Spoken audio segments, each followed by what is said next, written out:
अकोट शहरातील अकोला रोडवरील गोकुळ कॉलनीतील 71 वर्षीय व्यक्ती पहिला कोरोना पॉझिटिव्ह आढळल्याने अकोट शहरात एकच खळबळ उडाली।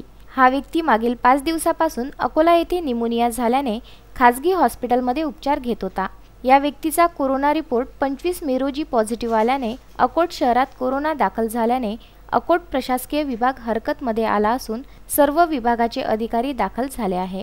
तसेच त्यांच्या परिवारातील सदस्यांना क्वारंटाईन करण्यात आले आहे। तर गोकुळ कॉलनीमधील सर्व रस्ते सील करून नगर परिषद आरोग्य विभागाकडून सॅनिटायझर फवारणी करण्यात आली आहे। तसेच भागातील रहिवाशांची आरोग्याबाबत माहिती प्रशासन घेत आहे। या व्यक्तीचे अकोट आठवडी बाजारात भाजीपाल्याचे अडत दुकान असल्यामुळे अकोट प्रशासनासमोर रुग्णांच्या संपर्कात आलेल्या लोकांची माहिती घेणे मोठे आव्हान ठरणार आहे। अकोट शहरात पहिला कोरोना रुग्ण आढळल्याने शहरातील भाजी मार्केट पुढील 3 दिवसाकरिता बंद करण्यात आले असून नागरिकांनी घरातच राहून प्रशासनाच्या सूचनांचे पालन करण्याचे आवाहन अकोट तहसीलदार राजेश गुरव व मुख्याधिकारी दादासाहेब डोल्हारकर यांनी केले आहे। सारंग कराळे, विदर्भ न्यूज, अकोट।